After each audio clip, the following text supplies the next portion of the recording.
ومن آياته أن خلقكم من تراب ثم إذا أنتم بشر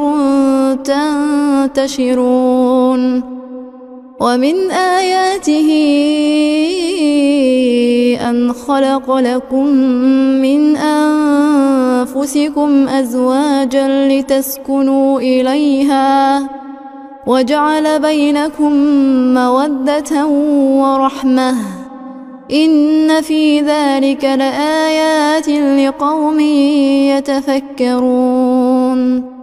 ومن آياته خلق السماوات والأرض واختلاف ألسنتكم وألوانكم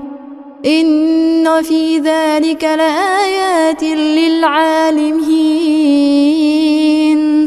ومن آياته منامكم بالليل والنهار وابتغاؤكم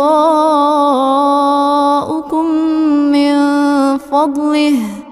إن في ذلك لآيات لقوم يسمعون ومن آياته يريكم البرق خوفا وطمعا وينزل من السماء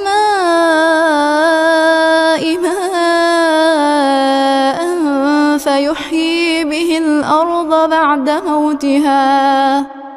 إن في ذلك لآيات لقوم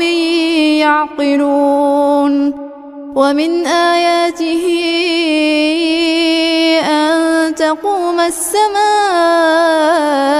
والأرض بأمره ثم إذا دعاكم دعوة من الأرض إذا أنتم تخرجون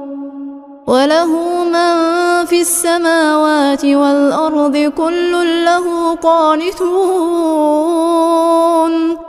وهو الذي يبدأ الخلق ثم يعيده وهو أهون عليه وله المثل الأعلى في السماوات والأرض وهو العزيز الحكيم.